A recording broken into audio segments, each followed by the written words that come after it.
Hello and welcome to yet another broadcast of the SSCAIT Babes, aka the Bot Author Brood War Exhibitions.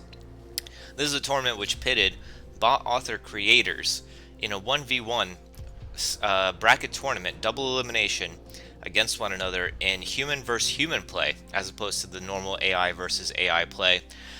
They were, in some cases, experienced players, in some cases, first time players. So it made for an interesting bracket to follow, and of course you will find the rest of the videos in my channel right now. I am of course Chobo Swaggins, aka Jealous, and let's look at the bracket real quick. Here we go. Here's the SSC AIT Babes bot author brood exhibitions. It's what a mouthful. This is the bracket that we've been going through thus far in the tournament. We have had players TSCMU, Katari, who is the creator of Stardust, one of the most successful AIs to date, Insanity Spreader, Lions Prower, the creator of Monster, Johan DJ, the creator of Banana Brain, Yes, aka Impy, aka Java Squire, I believe the creator of Kangaroo Bot, a fan favorite in the SSC AIT broadcast, at least one of mine for sure. We had Krazio, the creator of Krazio P and the Krazio Terran bot, both of them very strong and uniquely designed. We also had Micro DK, the creator of Microwave, Nightcat, creator of Nightcat, TSCMU, creator of TSCMU. A lot of these names are self-evident. Antigua Irion, perhaps one of the villains of the scene, at least in terms of 1v1 capabilities. Self-reported to have reached, I believe, 1900 to 2200 on the recent ladder. Very strong player, definitely a favorite to win the whole thing.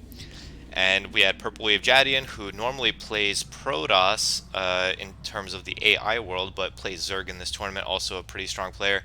And we also had Gathers, excuse me, who was seeded into round two. These top names on this ladder were seeded into round two because of random seeding. As a result, we did get two of the stronger players into the round two immediately, so that kind of worked out that way. Nightcat, of course, being the player that went into CPL during the early stages of this tournament, CPL being the Coach Pupil League, and has significantly improved their gameplay throughout the tour and beyond. So, looking at this bracket here, we can immediately see that TSCMU took the win over Qatari in round one. And these were all winners round. They were all best of threes. Losers round were all best of ones until losers round four.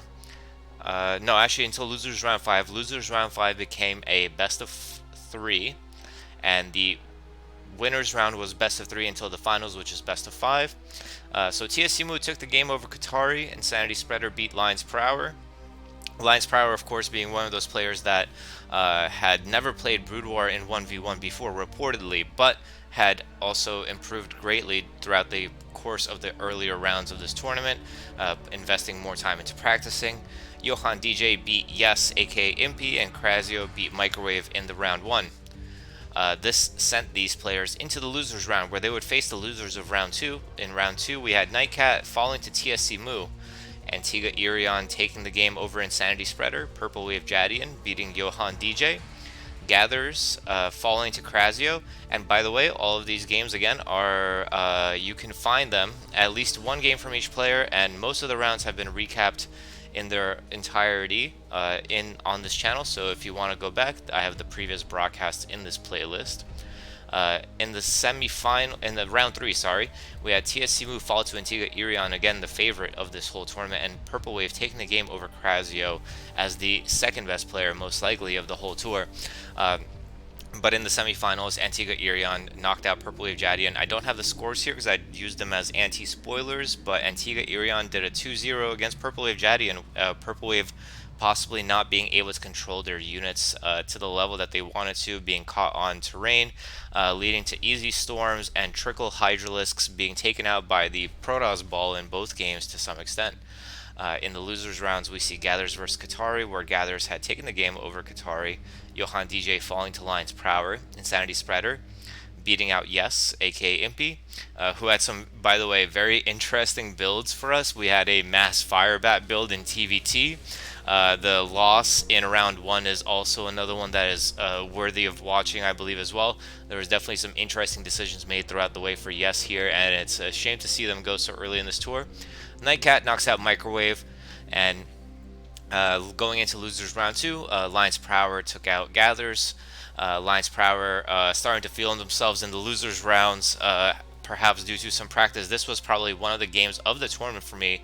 It was a PVZ on Destination. It had some intense gameplay, or what? No, it was on Roadrunner. I remember I made that mistake when I was casting the game. I thought it was a PVZ on Destination, but it's actually on Roadrunner. Sorry about that. It's a game that went the whole distance. You know, we saw some end game units. We saw a semi-base trade scenario, so I definitely recommend checking out Losers Round 2 for that game. In Losers Round 2, we also saw Insanity Spreader take out Nightcat in a TVT. Then, furthermore, we saw TSC Moo taking a walkover win over Lions Prower. Unfortunately, Lions Prower had a prior engagement with a coding tournament of some sort, or maybe it was a hackathon, I think they're called. As you can tell, I'm not very good at computer stuff, so maybe that would explain to you why I'm not giving the best information in terms of that. Crazio in turn beat Insanity Spreader in a tight game on Andromeda. Initially suspecting that he had lost, he spelled out the early GG, but then continued on playing and managed to squeak out a win against Insanity Spreader. That's another great game to watch. It definitely highlights some of the strengths of both races to some extent, but also the fact that perseverance in the end can win out, and that you should not give up verbally until you're ready to give up entirely. Finally, in the losers round 4, we had TSC Moo falling to taking out Crazio, and this leads us to losers round 5, where we will see Purple Wave Jadian playing Zerg against TSC Moo, who is playing I believe Terran, if I'm not mistaken. Correct. Looking back on it, we'll find out. Let me see if I can set up this real quick, because I definitely brought up Brood War instead of the what I intended to bring up. There we go. Okay, so the first game is going to be on. Wait, why'd you go away? There. What is going on? Every time I move my cursor away, it kind of disappears. There we go. All right, fine. We got it. So they're going to be playing on Empire of the Sun, and it's going to be game 1 between Purple Wave and TSC Moo. So let's just hop right into it. Yes, indeed. TSC Moo spawning at the bottom right as the yellow Terran against Purple Wave aptly playing as the purple Protoss on the bottom left. Now, Empire of the Sun, what is interesting about this map is the fact that there is no high ground in terms of the main bases. There is a low ground connection. Oh, TSC Moo, he's playing random. That's why I couldn't quite remember. Wait, alright, maybe I'm game mind game now, I'm not sure.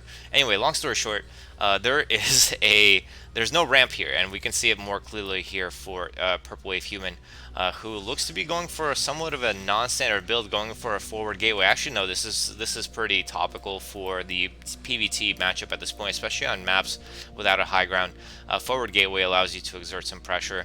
It doesn't really affect you in the long term unless it's facing up against pressure of its own, and it's actually going to be a 2-gate opener. This is quite interesting. So it's possible to wall this with 1 barracks, and I believe that it would be Zealotite. Even if not, there would be 1 SCV gap at most at the bottom where you could block this off. Unfortunately for TSC Moo, they are scouting in the wrong... Oh, I forgot. I thought that we were in open BW for a second.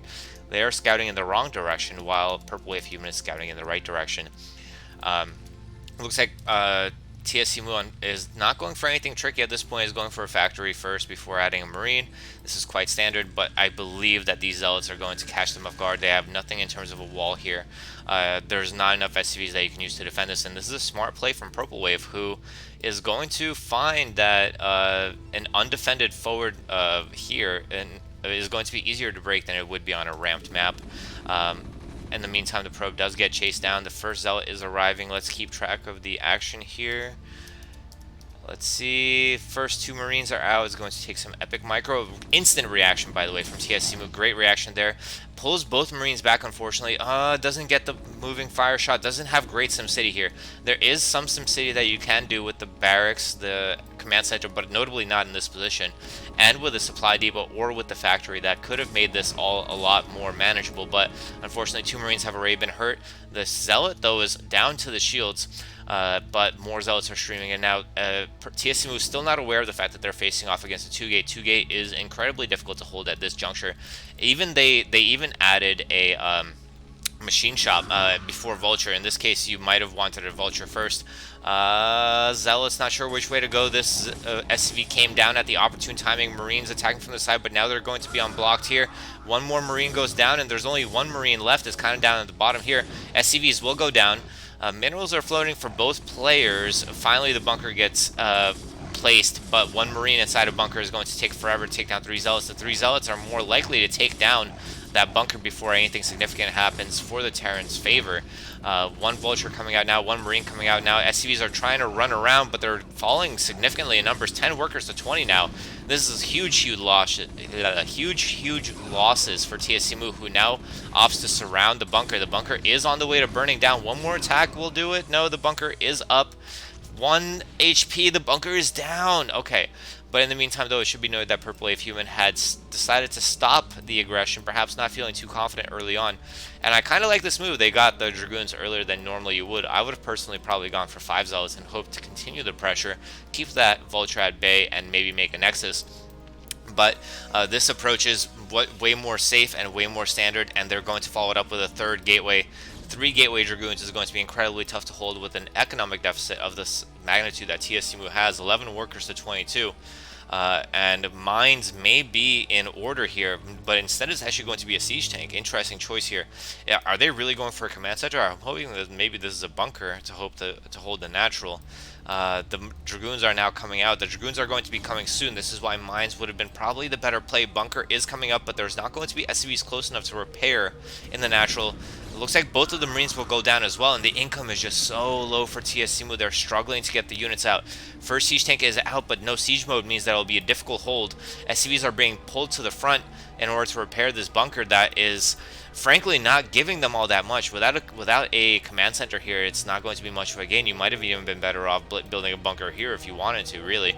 But I think mines were the answer here that TSCMU did not find yet.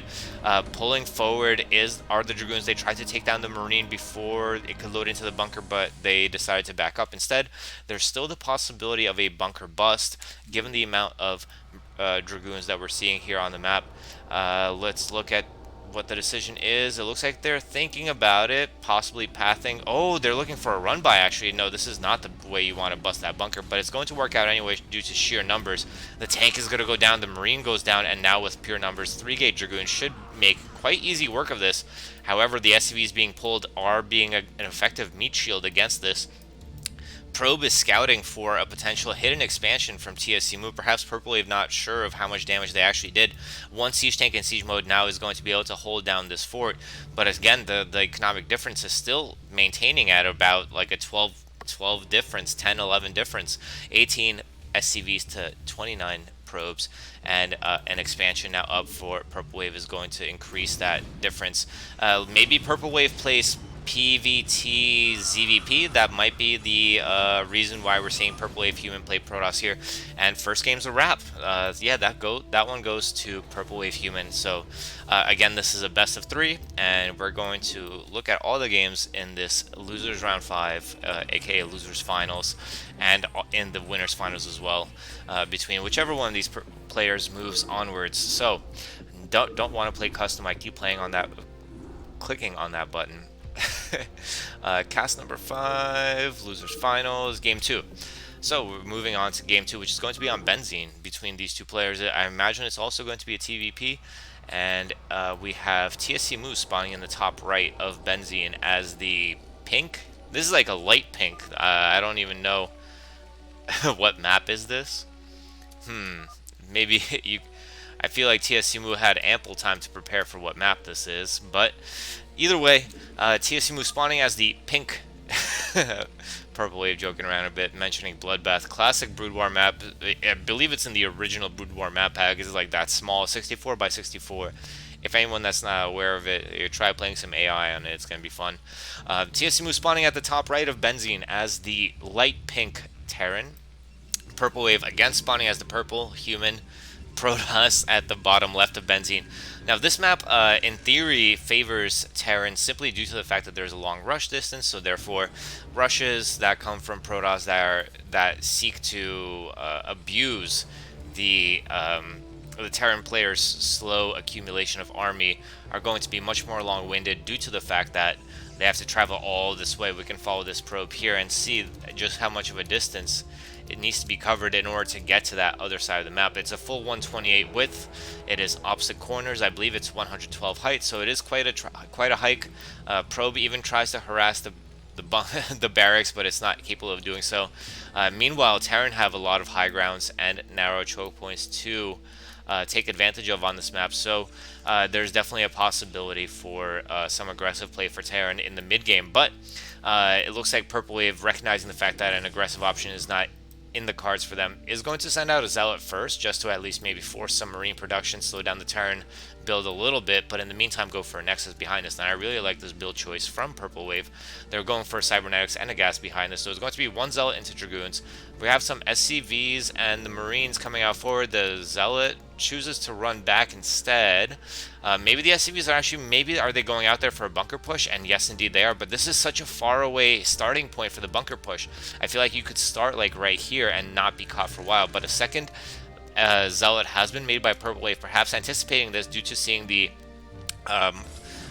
Marines coming forward, but this bunker now is too far away. This is where the first bunker should have been, and then the second bunker could have been here if they wanted to. It's going to be incredibly tough to continue pushing this position now, and the Zealots can always just run past this, but great reaction time from TSUMU is going to start picking off probes. One probe down, bunker is going to be put up, and this should give ample opportunity, but no more SCVs are being pulled forward. It looks like an all-in push. Probes are being pulled now as well in order to deny any further what are they called? Reinforcements.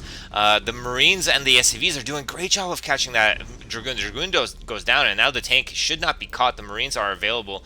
Probes are potentially stranded here with the Zealots, but no, the Dragoon comes forward now. This is why the Marines had to be in there really quickly. The Dragoon over microed perhaps. Probes microing well against the Marines. One Zealot goes down. This is a phenomenal play here. Oh, I'm not sure about this decision to siege up. They're outside the range of the Dragoons, but they're inside the range of the Probes, and now they're outside of range of everything. The Marines needed to go into that bunker earlier in order to continue this pressure towards the front, and more SCVs being pulled forward. There's really no benefit to having more SCVs there. We need more units. There's only 19 SCVs on the map, and half of them are forward. There's only like 11 SCVs inside the main base of TSCMU. So this is a desperate all-in. 4 SCVs coming forward. The Dragoons run past the bunker that is empty. They're going to come up on the siege tank. They're going to take down the repairing SCV. Now they're going to take down the siege tank in 2 volleys. And now the SCVs, they're going to fall back, but the reinforcements are so far away. And yeah, the pressure is now officially mitigated from this player. Protoss is going to be able to hold on to this and is going to hold on to an economic advantage. They had gone for a 3-4 gateways behind this, no obs. Perhaps recognizing the fact that their opponent is not going to have much in terms of tech off of just one base and a limited number of SCVs. They lost a lot of SCVs, but at the same time, that being said, SCVs, Marines, and Siege Tank did manage to take out two more Dragoons, but this is the problem. Heavy production numbers, good macro is always going to win out at the lower levels of Brood War, no matter what the tech choices are, basically. I mean, obviously there's still some counters, you know, like no detection versus DT or something, but in this case, the Dragoons should be able to march on forward, and they are going to indeed seal the win for Purple Wave Human against TSU. So we're going to see a rematch in the Grand Finals between Antigua Irion and Purple Wave. They're going to rematch their semifinal set.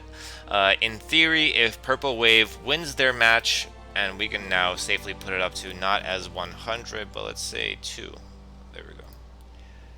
And yeah, 2-0 for Purple Wave Jadian in the winner of the losers bracket. Is going to move up against Antigua Irion in the best of 5 for the finals. In these finals, if Purple Wave wins this set, this best of five, they're going to a second best of five set. This is what is called double elimination. This is like the style that Smash Brothers uses, if anyone's familiar with that.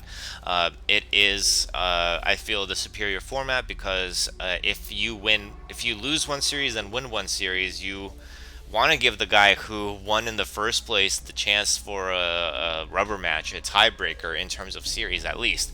So we're kind of potentially in here for a hike. Could be up to 10 games that we have to watch here. So I hope you guys are as excited as I am to see if Purple Wave, after showing some really strong Protoss play here, is going to be able to take down Antigua Irion. Antigua, by the way, is a Zerg player themselves. So maybe we'll see something new. Maybe we'll see something different. And I did not mean to click options. I meant to end the game. And yeah, that was the losers finals. Valiant effort by TSCMU, taking officially third place in this tournament. Purple Wave Human moving on for the chance to win it all or to get second place against Antigua Irion. Let's find out which way we're going here. I always do that click create custom thing, load replay. Instead is the correct choice, cast 5, and here we have the finals. Game 1. Game 1 is going to be on Fighting Spirit, and so is Game 5. This is a mirror lineup format. I don't even know what the proper terminology is for it. But basically, the first map is also the last map. So we'll see what happens here. Fighting Spirit, one of the most standard maps known to mankind, and one that's been around the longest, perhaps the most popular map of all time in Brood War. Purple Wave Human spawning as the purple Protoss on the top left, against Antigua spawning as the blue Protoss on the bottom left. So yeah, Purple Wave seems to have deviated away from their pattern of going for I should probably have closed that a long time ago. They're deviating away from their pattern of going for Zerg against Antigua, perhaps with the most recent series fresh on their mind. And oh my goodness, I did not have the... Oh, geez. I didn't have the game ups. Alright, what we're going to do is we're going to exit out of it and we're going to start from the top. So I'm sorry about that. That's my fault. We're going to start from the top. At least you guys don't get spoiled. You guys don't see anything. And I had actually forgotten to show the... I had forgotten to hide the replay progress bar. So this will actually work out perfectly. Let's just forget the last minute of the game from our minds. And let's take a look as Purple Wave spawns at the top left of Fighting Spirit as the purple Protoss. Antigua spawns at the bottom left as the blue Protoss, and in theory, Antigua does have a slight disadvantage in terms of expansion pattern in terms of PvP because their natural third base is located here, which is closer to Purple Wave's main base. Purple Wave's third base here is a little bit more safe because the travel distances pan out that way. However, Purple Wave's natural is more vulnerable to air harass from Antigua than Antigua's natural, and this is part of the reason why, at least in mirror matchups, this map can be quite balanced. So let's see how the builds progress. Interesting first pylon placement choice here. Gateway is still going to be forward, and the production line is going to be directly to the ramp. Same thing for Purple Wave here, but on this map in particular, this travel distance is quite long. I prefer to place my pylon here, first gateway here, or maybe pylon here, gateway here. Either way, definitely want to have that production facility as close as possible to the ramp. Depending on build orders, it could actually matter quite a lot. Zealot first play and 2 gateway play, as we see here from Antigua, is going to be advantaged in terms of early unit numbers against Purple Wave's gateway opener here. Although they are making Zealot, so it's possibly Zealot Core Zealot here. Zealot Core is also viable as well. We see that 2 probes are on the gas right now, which is an intelligent choice, choosing to maximize mineral economy first. Cybernetics Core coming up perhaps a little bit late. Scouting probe coming out late as well. Is going to come down to which direction is going to be scouted, and Antigua's early scout is already eliminated 2 of the potential spawn locations. First Zealot is going to be going to the top left, and fortunately for Purple Wave, they're going to be aware of this very quickly. So it's going to become a very difficult micro war now for Purple Wave here. Antigua's Zealot got distracted for a second, which further gives time for Purple Wave. Second Zealot is almost done. Is it going to be in time to block the ramp? That is the big question here. Let's look. First Zealot is already in a decent position. Generally, the rule of thumb is that you want to be at the intersection of the corners. Yeah, the probe gets through, which is not great, but the Zealot should not get through here, and great play here from Purple Wave managing to block that off. Just having the probe in there is not going to be that big of a deal, but it's actually going to be 3 gateway Zealot. Interesting choice here. In general, I would favor the build from a Purple Wave for sure, but the question is, how aware of this are they? And the fact that they only have 2 probes on gas also makes me a little bit worried. They're not going to be able to maintain. They're not going to be able to get to that Reaver tech or that DT tech, which is going to be like a hard counter to what Antigua is doing. Antigua's pressure going up the ramp is going to have superior numbers, even though unfavorable engagements. This positioning here is going to allow both Zealots to attack quite well. If this Zealot refocuses, nice attempt here. But I wouldn't venture out too far. Would not venture out too far, my friend. Definitely ventured out too far there, especially against the three gating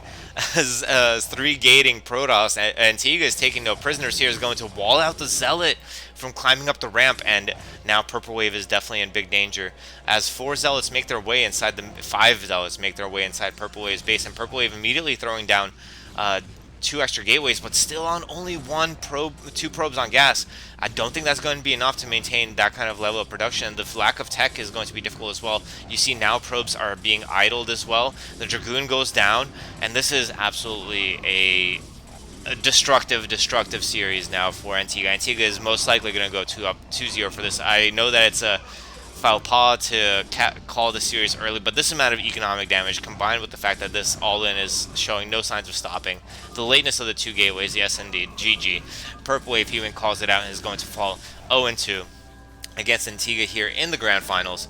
And we're moving on to the last game of the series. I mean, these series, there was a potential for 10 games, as I said earlier, and that's not saying that we won't still have them, but Antigua just showing the power of a strong, experienced player that's been playing for years and years and years, since the SC2GG days, and most likely before that.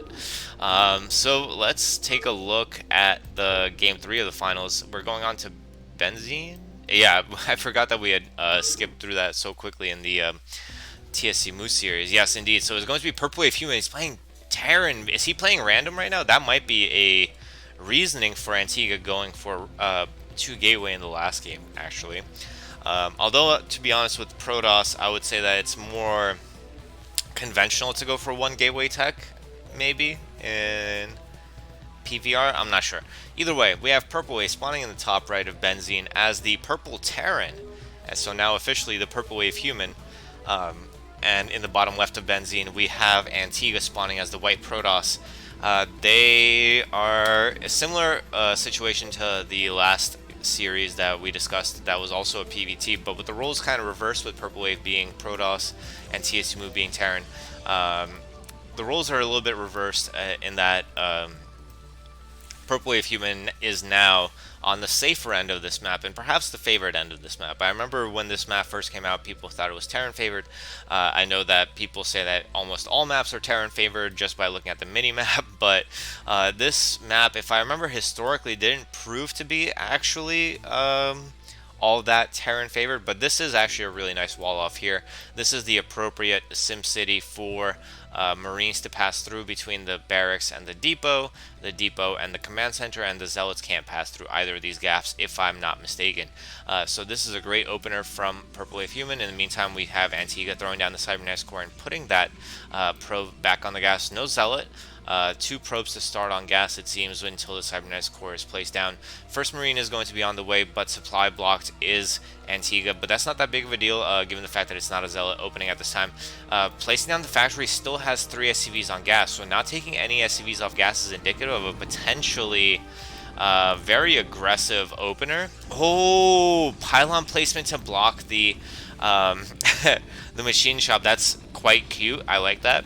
And especially given the fact, and yes, there we go, this is the sneaky factory, but this pylon placement is genius for 2 reasons. First of all, it delays the machine shop, which means that Vulture upgrades, if there are coming, or tank upgrades, if there are coming, are going to be delayed. But second of all, it keeps vision on this gas and confirms the fact that it's going to be 3 SCVs on gas for this entire time. That almost betrays the fact that it has to be a 2-fac or some other aggressive option. So what is going to be the response from Antigua? They're going for Stargate. Oh no, don't do it to the kid. Is this going to be... Is this the stove? I feel like this is the stove. Game 3 up 2-0, this is the stove. And it's a really, really aggressively timed stove too. I mean, the I don't think you generally get the Citadel this quickly after the Stargate. I'm not I don't I'm actually a little bit rusty on my stove timings, but this is going to be also a difficult hold. It should be noted because if the option is for it's going to be a siege tank with mines and low marine count. Actually no, 6 marines, that's still pretty high. So yeah, this 2-fact could actually be quite devastating if it's going to be. I thought if it was going to be siege tank marines, then with siege mode this should do some damage, but with mines out, the fact that it's going to be DT and the significant number of Marines, as you can tell, I think that the tech was mistimed because there's no time to get a scout here for Antigua. Antigua is building up the money by stalling their production here. First DT is going to be coming out defensively, and no, it's going to be a skip scout. Skip scout stove here. Jesus. That Arbiter Tribunal is so incredibly fast, it's disgusting. And given the fact that Purple Wave is going for a 2-fact, that means that their natural command center is going to be late. That means that their comstat is going to be late. So that first Arbiter could do a lot. And the fact that the DT is already out. This is a super sneaky build, and I don't put it past Antigua. Antigua, who commonly goes for 2 hatch, 2 base, lurker into defiler builds, and is actually the TT just ran past this whole army from Purple Wave. Purple Wave could take down this Nexus, but now the DT is on the issue, is going to start taking down these tanks. I'm surprised that it's not taking down the vultures. The mines are more crucial, but perhaps it's hoping to get a mine drag. This could be massive. Oh my god, what a massive... Oh, jeez. Massive mine drag. That was a devastating mine for Purple Wave. The entirety of the force that was forward was denied. But keep in mind that there's vultures that could still stream in from behind here. The Dragoons need to hold the ramp if there's a choice of winning. But the DTs can't get out if the ramp is being held. Mines being thrown down here. DT looks like it opted for a different path to get to Purple Wave's base here. These vultures need to lay great mines here to stem the tide of DTs. There needs to be mines coming out here as well. Yeah, we're seeing them now. More towards the ramp. Yes, indeed, we're seeing those now as well. There's 1 mine still left on this vulture. Is it going to be able to place it in time? There is a DT starting to run up here. No, I don't think it's going to be able to do so. These mines are going to be so dangerous too as well. There could be so much that could go down here. Fortunately for Purple Wave, is just a little bit of damage on the marine and a vulture and a mine for the trade of the last DT. That is a good trade to have in this situation. But again, this Arbiter is coming out so ridiculously quickly. Is there even going to be any army to cloak by the time it gets out here? More DTs are trying to make their way over here. Mines missing in the middle of the map, but they are coming up. No, they're not coming up. They're still only in defensive positions and troublesomely close to these Marines. Do we have an engineering bay yet? Not yet, but we do have a command center. I can't believe that the delay on the detection was so late. No, there we go. Engineering bay and turrets are up.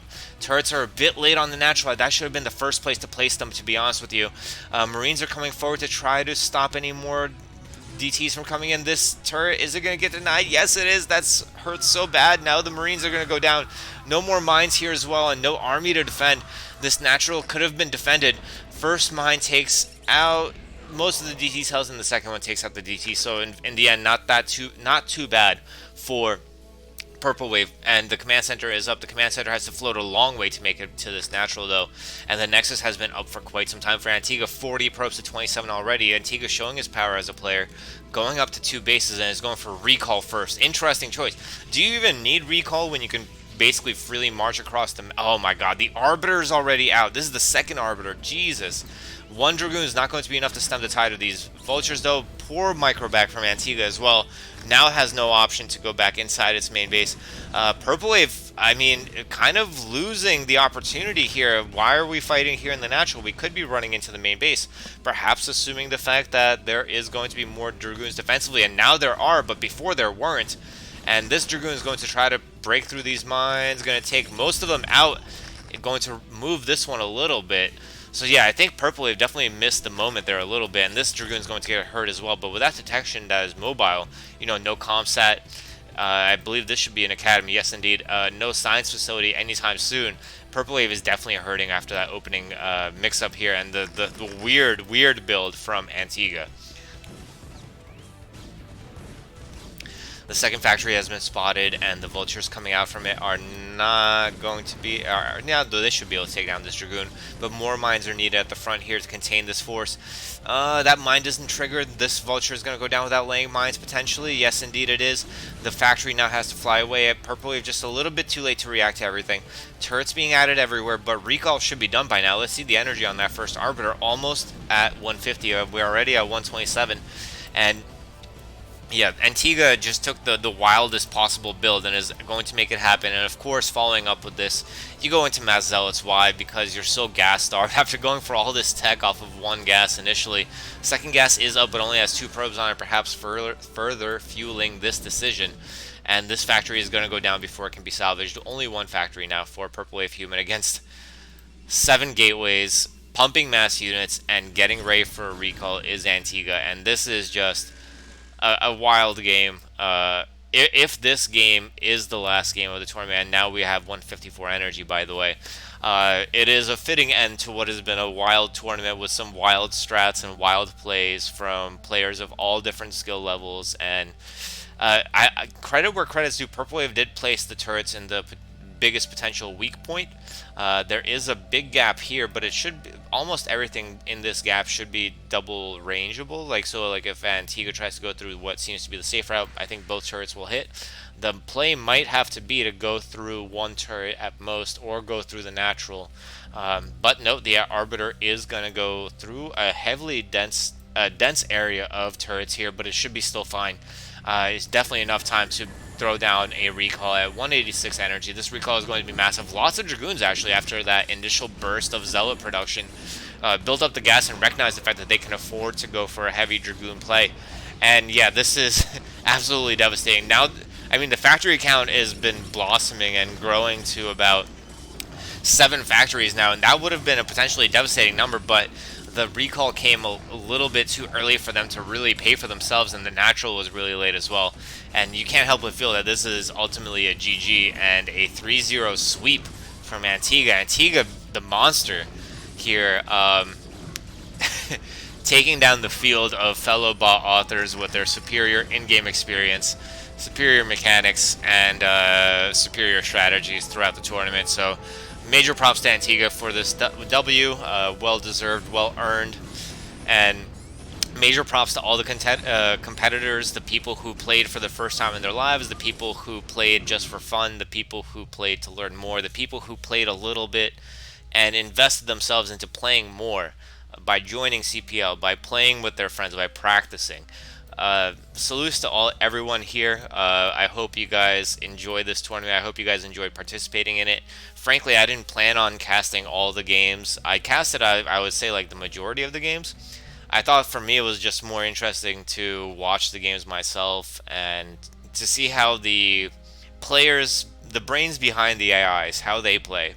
That was my goal, and my goal for the community was for them to have fun playing Brood War, which, as I found out, a lot of them have never done before. So I hope that both goals were met. I know that they were met on my end. I hope that any viewers of this enjoyed the broadcast as well.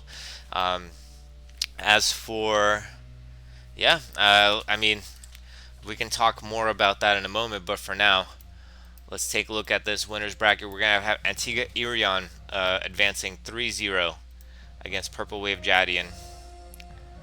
I probably shouldn't have you know what, forget about it. It's all good.